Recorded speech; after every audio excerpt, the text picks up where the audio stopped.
Bon, nous sommes le 13 avril 2021, et comme je suis en train de voir la gravitation universelle, il faut savoir que le premier astronaute, euh, astronaute, bon, je crois que c'est les Russes, hein, parce qu'il y a cosmonaute, astronaute, voilà, chacun l'appelle comme il veut, chacun l'appelle comme il veut dans sa nationalité. Le premier astronaute fut Yuri Gagarin, URSS, qui le 12 avril 1962, parce qu'aujourd'hui on est le 13 avril. Bon, c'est. Voilà. Hier on était le 12 avril. Hein. Eh bien, le 12 avril 1962 fit une orbite autour de la Terre avec le Vostok 1. Le 6 août 1961, Titov accomplit avec son Vostok 2 17 orbites en environ 24 heures. Puis ce fut le tour de Glenn, États-Unis bien sûr, le 20 février 1962. Le premier astronaute américain, ouais, cosmonaute, je me demande, c'est pas russe. Je n'en sais pas plus, je me rappelle plus, je me rappelle plus. Je l'ai su à un moment donné, astronaute, cosmonaute, les différences, voilà. Puis ce fut le cas donc de John Glenn, le 20 février 1962, le premier astronaute américain. À chaque mission, les astronautes américains et russes augmentaient le nombre des révolutions et la durée du séjour dans l'espace. Borman et Lowell, États-Unis, 4 décembre 1965, donc accomplirent 206 orbites terrestres en 330 heures. On commença des vols à 2, les rendez-vous dans l'espace et la première capsule à 3 places URSS le 12 octobre 1964. Ces appareils sont des merveilles de la technique, contiennent des systèmes de guidage et de contrôle, des appareils pour fournir de l'oxygène et de la chaleur aux astronautes, des appareils pour absorber l'humidité, les odeurs, etc. etc. Donc l'air vicié aussi, hein, l'air vicié. Donc des appareils pour absorber l'air vicié, l'humidité, les odeurs, etc. Donc c'est un mini-monde, hein, si vous voulez, qui reproduit les conditions de vie indispensables à l'homme. Alors ici c'est le Vostok, on retrouve le Vostok. Vous voyez ici le Vostok 1.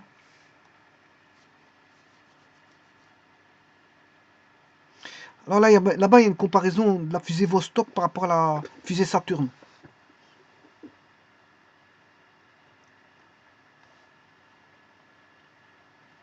Donc c'est Vostok 1, établi le 12. C'est un vol, donc le premier astronaute, je m'excuse, qui fut Yuri Gagarin, qui le 12 avril 1962, premier astronaute. Donc des hommes en orbite, si vous voulez. Des hommes en orbite. Habituellement, c'était des planètes qui orbitaient. Bien sûr, des satellites qui pouvaient orbiter. Mais là, c'est le premier homme orbité dans un satellite.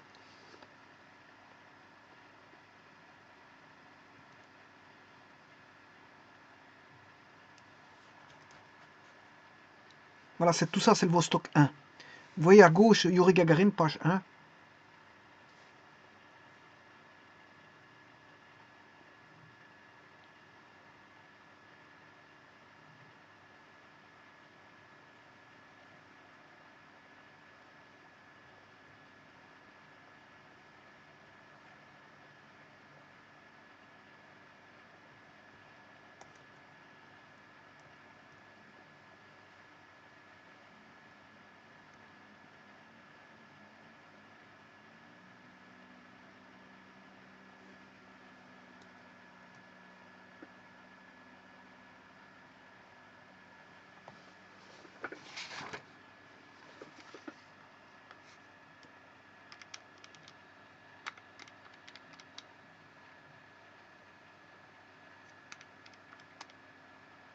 Bon, de 2021 à 1962, il y a exactement 59 ans, mais ils ont fait, voilà, euh, le 60e anniversaire de Vostok. Euh, Ça, c'est le 60e anniversaire. 2021, voilà, cette année-ci, 60e anniversaire. Enfin, normalement, 1962, si on veut, c'est 2022. Hein. 60e anniversaire, normalement, c'est 2022.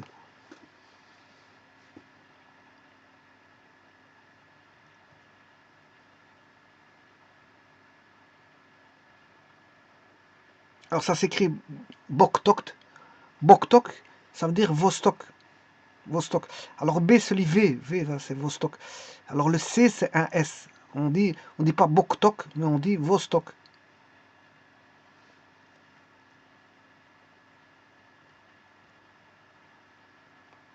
Alors il y a une pièce là, Vostok 1, Yuri Gagarin là. La fusée qui a permis de lancer Vostok, bon, vous la retrouvez.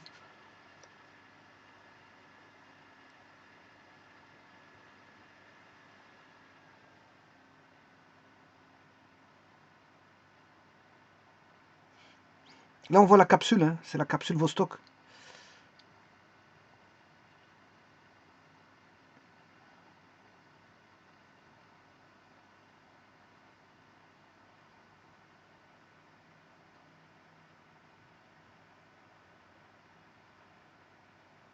Et ça, c'est un atterrissage, apparemment, vous le voyez à droite. Biographie Yuri Gagarin, cosmonaute, Futura Science. Voilà, ça, c'est la capsule voilà, qui est atterrie sur Terre. La capsule, on la voit, elle est au-dessus. Hein. Bon.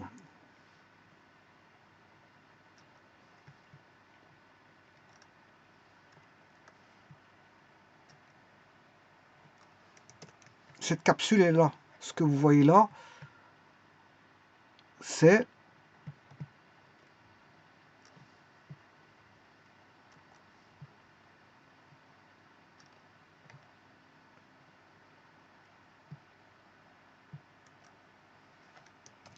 la partie là.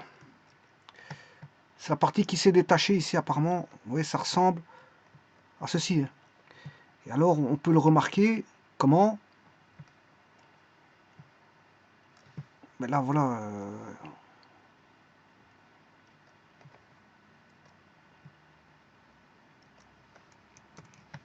C'est ceci.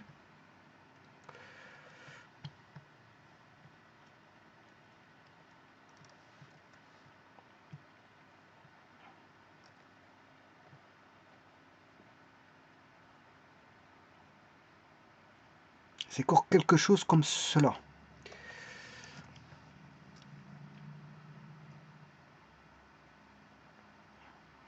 Ah, apparemment, ce serait des choses comme ça en fait. Voilà. Quoique celui-ci, je suis pas trop sûr, mais voilà. En tout cas, cette partie que l'on voit, cette partie-là, oui, il y a 3 antennes là. On voit les 3 antennes. Je vais mettre en blanc. Ces 3 antennes qui sont là. Là, il y a une deuxième antenne. On retrouverait ces antennes-là. Donc elle s'est décrochée comme ceci. Elle a laissé cette partie-là. Voilà, elle s'est décrochée. Et ça, elle redescend sur Terre. Quoique, bon, ça peut-être qu'il s'est décroché, ça permet à se décrocher. Parce que là, je vois que la permet à se décrocher. Ceci, apparemment, on n'a qu'une petite partie. Et ça, ce serait peut-être cette partie-là.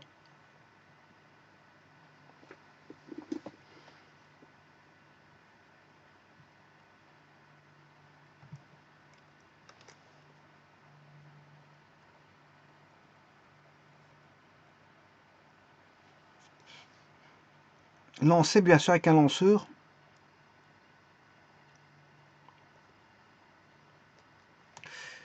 Et toutes les explications sont ici. Hein. Vous pouvez retrouver des explications.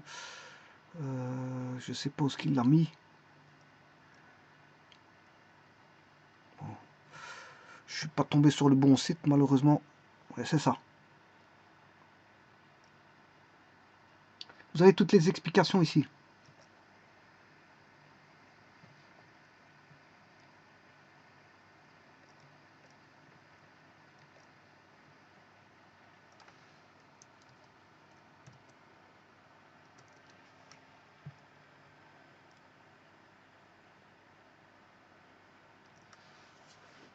Voilà, donc on voit les 2 antennes que j'ai dessinées là.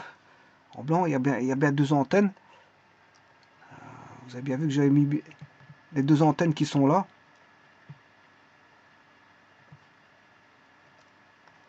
On a ces deux grandes antennes, antennas. Antennas. Alors à l'intérieur, on voit l'astronaute en orange. Il est en orange, couché là. Alors il y a une entrée, entry batch hatch, blown off when ejection seat is fired. Seat is fired. Blown off when ejection seat is fired. Voilà. Pour moi, il sort par là, il est sorti par là. À mon avis, il est sorti par là. Voilà, ça c'est la sortie. C'est la porte de sortie.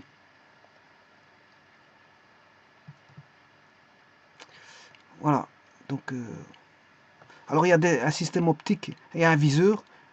Un système optique pour le contrôle d'attitude manuelle. Hein.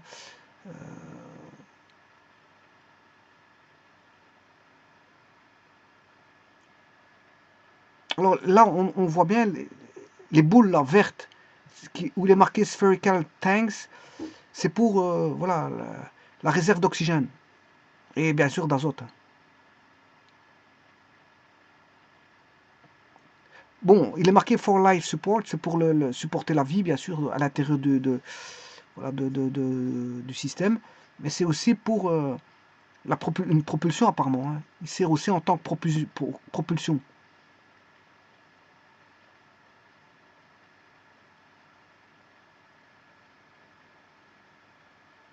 Alors on voit le cosmonaute Yuri Gagarin là. Alors qui est en train qui porte, je veux dire, le SK1 Sokol. Le SK1 Sokol, c'est un habit pour monter dans l'espace. Là, on retrouve des antennes sur les côtés droits et en bas.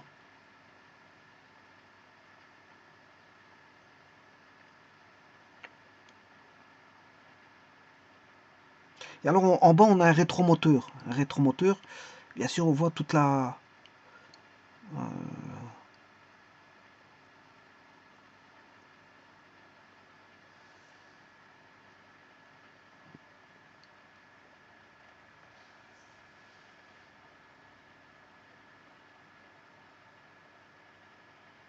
Alors, c'est des matériaux. Il est couvert avec du matériau de protection contre la chaleur. Hein.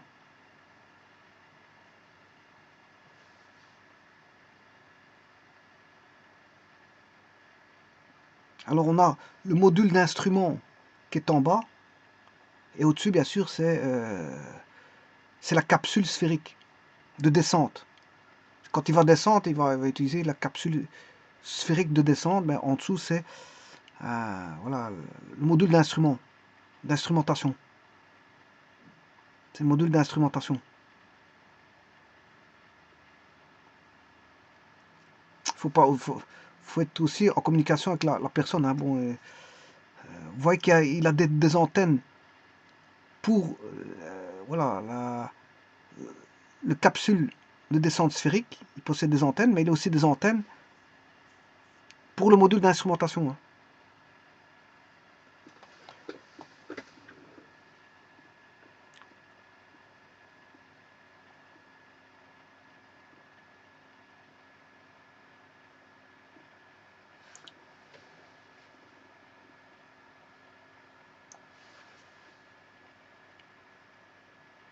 Alors il y a des sièges éjectables pour sortir le cosmonaute de la capsule avant l'atterrissage.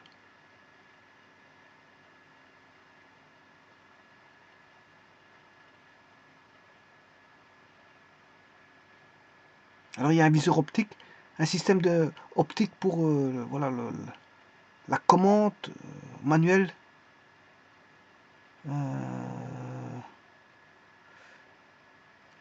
avec une commande manuelle qui ici est un petit peu piloté, on va dire. Il peut commander certaines choses avec ça. Et alors il y a un parachute dedans. Hein. Il y a un parachute. Donc à un moment donné, il sort et il saute en parachute en fait quelque part. Quand il tombe avec ça, ça se détache et après il s'éjecte en parachute.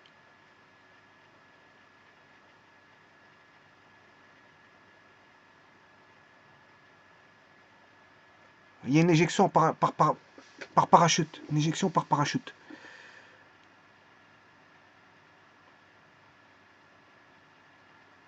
Alors il y a des instruments qui indiquent la pression, la température de la cabine, la position orbitale au-dessus de la Terre.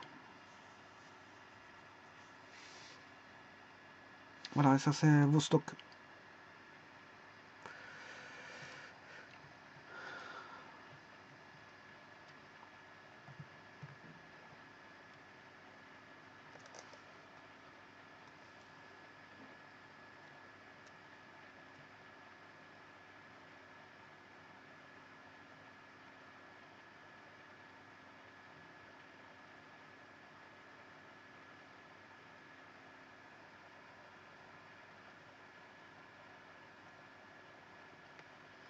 Alors ici on peut mieux voir ici, celui-là.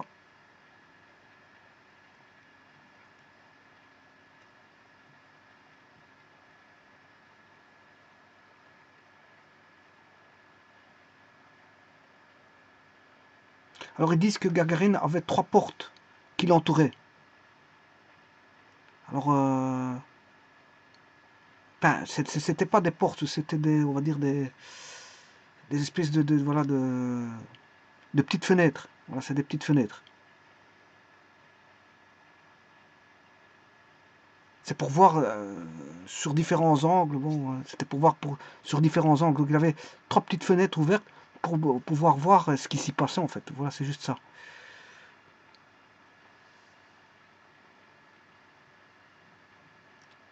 Vous voyez ici, vous disent encore les réservoirs d'air.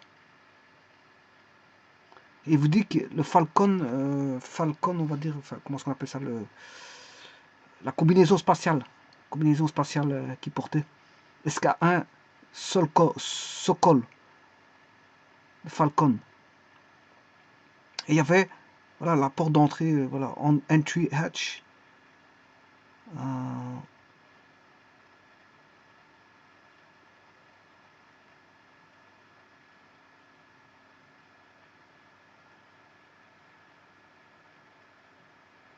Alors, les sièges éjectables faisaient en sorte que bon, la porte devait s'ouvrir, et il s'éjectait de la porte là, ben, elle devait s'ouvrir avec, de manière sécurisée, bien sûr. Hein. Elle devait s'ouvrir de manière sécurisée pour qu'il puisse s'éjecter de là. S'éjecter. Et alors, il y avait les antennes de communication avec le sol.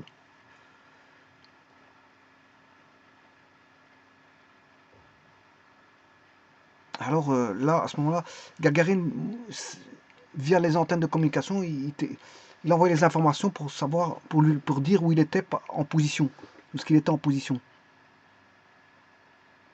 Voilà, où est-ce qu'il était en position.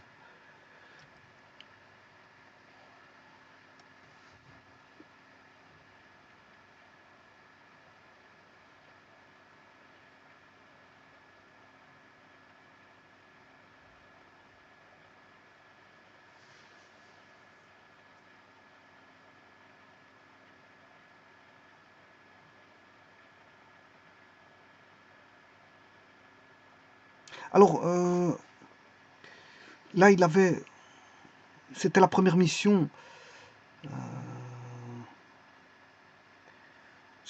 Comme c'était une première mission, il ne savait pas comment le corps humain pouvait réagir à, à l'atmosphère de basse gravité.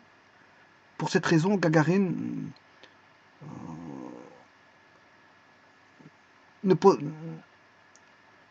n'avait pas en fait on